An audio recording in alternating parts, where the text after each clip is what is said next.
ሰላም ጤና ይስጥልኝ ውድ የቻናሌ ቤተሰቦች እንደምን አላችሁ? እኔ አለው እግዚአብሔር ይመስገን ደህና ነኝ። ዛሬም በጠቃሚና በአዲስ ፕሮግራም በድጋሜ ተገናኝተናል። በዛሬው የጤና ፕሮግራማችን ላይ የምንመለከተው ተልባን ከ40 ዓመት ዕድሜ በኋላ እንዴት ጤናማ በሆነ መልኩ መጠቀም እንደሚቻል በዚህ ቪዲዮ ላይ በደንብ እናም በግልጽ እነግራችኋለሁኝ። በምን ያክል መጠን መጀመር ትችላላችሁ፣ ምን ያክል መጠንስ መጠቀም አለባችሁ የሚለውን በስፋት እነግራችኋለሁኝ ማለት ነው።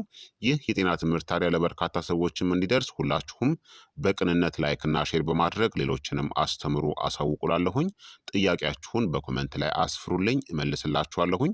በቀጥታ ወደ ጤና ትምህርታችን የማልፍ ይሆናል።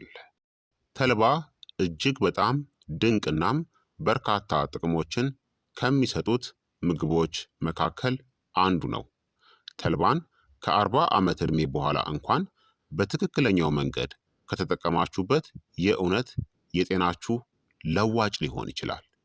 ለልብ፣ ለጨጓራና ለአንጀት፣ ለሆርሞን እናም ለመገጣጠሚያዎች እንዲሁም ደግሞ የክብደት መጠናችንን ለመቆጣጠር ድንቅ እናም ተፈጥሯዊ የሆነ ምግብ ነው። ከ40 ዓመታችን በኋላ ሰውነታችን በርካታ ለውጦችን ማድረግ ይጀምራል። ዝግ ያለ ሜታቦሊዝም ይከሰታል። ማለትም የምግብ ስርገት፣ ከፍተኛ የሆነ የኮሌስትሮል ስጋት፣ የደነዘዙ ወይም ደግሞ የጠነከሩ መገጣጠሚያዎች፣ የሆርሞን መለዋወጥና ደካማ የምግብ መፈጨት ስርዓት ይኖረናል ወይም ደግሞ እየተከሰተ ይመጣል። ተልባ ታዲያ በትክክለኛው ጥቅም ላይ ከዋለ እነዚህን ስርዓቶች ይረዳል ወይም ደግሞ ይደግፋል ማለት ነው። ታዲያ እንዴት አርግተን በትክክለኛው መንገድ መጠቀም እንደምንችል ልንገራችሁ። አንደኛ፣ ሁልጊዜ የተፈጨ ተልባን ተጠቀሙ። በጭራሽ ሙሉውን ተልባ ሳይፈጭ እንዳትወስዱ። ሙሉ ያልተፈጨ የተልባ ፍሬዎች ብዙውን ጊዜ ሳይፈጩ በጨጓራና በአንጀት ውስጥ ያልፋሉ። የተፈጨ ተልባ ግን ኦሜጋ ስሪ ቅባቶቹ፣ ሊግናንስ ወይም ደግሞ ሆርሞንን የሚያመጣጥኑ ውህዶቹ እናም ሊሟሟ የሚችል ፋይበርን ይለቃሉ።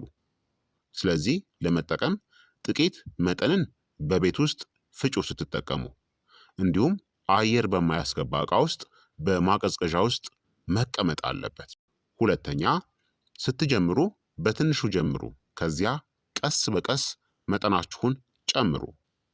ከ40 ዓመት በኋላ ለመጠቀም ምርጥ የሆነ መጠን ሳምንት አንድ ወይም ደግሞ ቅድሚያ የምትጀምሩበት ሳምንት ላይ በቀን በአንድ የሻይ ማንኪያ ጀምሩ።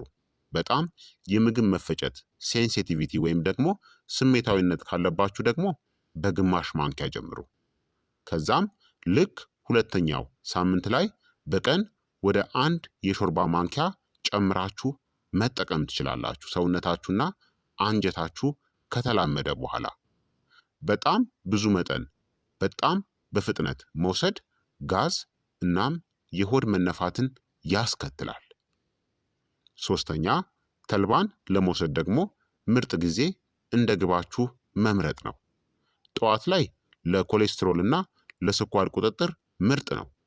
አንድ የሾርባ ማንኪያ የተፈጨ ተልባን በሞቀ ውሃ ወይም ደግሞ በእርጎ ውስጥ ቀላቅሎ መውሰድ ቀኑን ሙሉ የደም ስኳርን ለማረጋጋት ይረዳል። ምሽት ላይ ከሆነ ደግሞ ለሆድ ድርቀትና ለሆርሞኖች ቁጥጥር ምርጥ ነው። ከአንድ የሻይ ማንኪያ እስከ አንድ የሾርባ ማንኪያ በሞቀ ውሃ ውስጥ አድርጋችሁ መውሰድ ትችላላችሁ። በማግስቱ ጠዋት ላይ የአንጀት እንቅስቃሴን ወይም ደግሞ መጸዳዳትን ይደግፋል። ስለዚህ ከሁለት አንዱ መርጣችሁ በቀን አንድ ጊዜ እንደ ግባችሁ ወይም እንደ ዓላማችሁ ከወሰዳችሁት በቂ ነው። አራተኛ፣ ተልባን ለመውሰድ ደግሞ ምርጥ መንገዶች ቀላልና ውጤታማ የሆኑ ዘዴዎች ከሞቀ ውሃ ጋር ቀላቅሉት። በአጃ ወይም ደግሞ በገንፎ ላይ መጨመር ትችላላችሁ። በሰላጣ ወይም በአትክልቶች ላይ መነስነስ ትችላላችሁ። በስሙዚ ወይም ደግሞ በፈሳሽ የፍራፍሬ መጠጥ ውስጥ ፈጭታችሁ መጠቀምም ትችላላችሁ። ተልባን በከፍተኛ ሙቀት ማብሰልን አቁሙ። ኦሜጋ ስሪ ለሙቀት ስሜታዊ ስለሆኑ ይዘታቸው ይጠፋል። 5ኛ ተልባን ስትጠቀሙ በቂ ውሃን ጠጡ። ይህ በጣም አስፈላጊ ነው። ተልባ ውሃን ይመጣል። ያለ ውሃ የሆድ ድርቀትን ያመጣባችኋል። ተልባ በምትጠቀሙበት ጊዜ በየቀኑ አንድ ተጨማሪ ብርጭቆ ውሃን መጠጣት ያስፈልጋል። 6ኛ ከ40 ዓመት በኋላ የምታስተውሏቸው ጥቅሞች ደግሞ ልብና ኮሌስትሮል ላይ ኤልዲኤል ወይም ደግሞ መጥፎ ኮሌስትሮል ይቀንሳል። የደም ስሮች የመለጠጥ ችሎታቸውንም ያሻሽላል። አእምሮ እናም ነርቮች ላይ ደግሞ ኦሜጋ ስሪ ነርቮችን እናም ትውስታን ከጉዳት ይከላከላሉ። መገጣጠሚያ እናም ብግነት ወይም ደግሞ ኢንፍላሜሽን ላይ ደግሞ ጥንካሬን እናም ግትርነትን የመገጣጠሚያን እናም ህመምን ይቀንሳል። የጨጓራ እናም የአንጀት ጤናችሁ ላይ የምታስተውሉት ደግሞ የሆድ ድርቀትን በተፈጥሯዊ መንገድ ያስታግሳል። ጥሩ የጨጓራ ባክቴሪያዎችንም ይመግባል። ክብደትና የሆድ ስባችሁ ላይ ደግሞ የምግብ ፍላጎትን ተልባ ይቆጣጠራል። ስለዚህ ምግብ የመመኘት ስሜትን ይቀንሳል። የሆርሞን መመጣጠን ላይ ደግሞ የማረጥ ምልክቶችን ይረዳል። የኤስትሮጅን መመጣጠንን ይደግፋል ማለት ነው። 7ኛ ተልባ ለወንዶችና ለሴቶች ከ40 ዓመት በኋላ ምን ውጤቶችን ይሰጣል? ለሴቶች የማረጥ ምልክቶችን ይደግፋል። ድንገተኛ ትኩሳትን ይቀንሳል። የአጥንት ጤናንም ይደግፋል። ለወንዶች ደግሞ የፕሮስቴት ጤናን ይደግፋል። የልብ ጥበቃንም ያሻሽላል። 8ኛ ምን አይነት ሰዎች ደግሞ ጥንቃቄ ማድረግ አለባቸው? አንዳንድ የጤና ችግር ካለባችሁ ተልባን መገደብ ወይም ደግሞ ሐኪምን ማማከር ያስፈልጋል። ለምሳሌ የታይሮይድ ችግሮች፣ የአንጀት መዘጋት ችግር ካለባችሁ፣ የደም ማቅጠኛን የምትወስዱ ከሆነ እናም በጣም ስሜታዊ የሆነ የምግብ መፈጨት ችግር ካለባችሁ ጥንቃቄ ማድረግ ያስፈልጋል።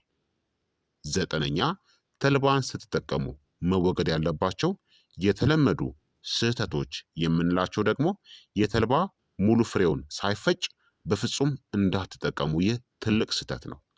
በአንድ ጊዜ ደግሞ በጣም ብዙ የተልባ መጠንን አትውሰዱ። ስህተት ነው። ውሃ አለመጠጣት ደግሞ ተልባን ተጠቅማችሁ ስህተት ነው። ተልባ በቂ ውሃን ይፈልጋል። እንዲሁም በከፍተኛ ሙቀት ተልባን አብስላችሁ መጠቀም ደግሞ ስህተት ነው። ተልባን ስትፈጩት በከፍተኛ ሙቀት ቆልታችሁ ከሆነም ስህተት ነው። ስትጠቀሙ በጣም አብስላችሁ ከሆነም ስህተት ነው። ተልባ በቂ እሳት እንዲነካው አይፈልግም። በተጨማሪም የቆየ ወይም ደግሞ የተበላሸ ተልባን መጠቀምም ስህተት ነው። በተለይ ተልባ ፈጭታችሁት መቆየት የለበትም ማለት ነው። ተልባ ኦክሲዳይዝድ ይሆናል ማለትም በፍጥነት ወይም ደግሞ ቶሎ ይበላሻል። ስለዚህ አስከፊ ለሆነ የጤና ችግር ሊያጋልጣችሁ ይችላል ማለት ነው። ስለዚህ ጥንቃቄ አድርጉ። ታዲያ ከ40 ዓመት በኋላ ቀላል የዕለት የተልባ ልምድን ከፈለጋችሁ የጠዋት አማራጮች አንድ የሾርባ ማንኪያ የተፈጨ ተልባን በሞቀ ውሃ ውስጥ ወይም ደግሞ የምሽት አማራጭን ከፈለጋችሁ ከአንድ የሻይ ማንኪያ እስከ አንድ የሾርባ ማንኪያ የተፈጨ ተልባን በሞቀ ውሃ ውስጥ አንድ ላይ አድርጋችሁ በጥብጣችሁ ወይም ቀላቅላችሁ መጠቀም ትችላላችሁ። ታዲያ ከጥራትና ከብዛት ይልቅ ኮንሲስታንሲ ጥራት ያለው አጠቃቀም ለረጅም ጊዜ መጠቀም ተመራጭነት አለው ማለት ነው። በአንድ የብዙ መጠን ከመጠቀም በየቀኑ ትንሽ ትንሽ መጠን ለረጅም ጊዜ መጠቀም ድንቅ ውጤቶችን ይሰጣችኋል። እንዲሁም የተልባ ጥቅሙን ውጤቱን ለማየት ምን ያክል ጊዜ ይፈጃል? ለምግብ መፈጨት ከሆነ ከ3 እስከ 7 ቀናት፣ ለኮሌስትሮል ቁጥጥር ከ3 እስከ 4 ሳምንታት፣ ለመገጣጠሚያ ምቾት ደግሞ ከ2 እስከ 3 ሳምንታት እና ለክብደት ቁጥጥር ደግሞ ከ2 እስከ 4 ሳምንታት በኋላ ውጤትን ታያላችሁ። ተልባ እንደ ተአምር ፈውስ ሳይሆን እንደ ጤናማ የአኗኗር ዘይቤ አካል ሆኖ በተሻለ ሁኔታ ይሰራል፣ ጤናችንንም ይደግፋል ማለት ነው። ስለዚህ ክቡራትና ክቡራን ተመልካቾቼ የዛሬው የጤና ትምህርት እንግዲህ ይህንን ይመስል ነበረ። እንደተማራችሁበት ተስፋ አደርጋለሁኝ። ሀሳብ አስተያየታችሁ አይለየኝ። ላይክ እና ሼር እያደረጋችሁ ሌሎችንም አስተምሩ አሳውቁላለሁኝ። ጥያቄ ካላችሁ ጥያቄያችሁን በኮመንት ላይ አስፍሩልኝ፣ እመልስላችኋለሁኝ። በቀጣይ የጤና ትምህርት እስከምንገናኝ እኔንም እናንተንም ቸር ያቆየን። መልካም ጊዜ፣ መልካም ቆይታ። ቻው ቻው።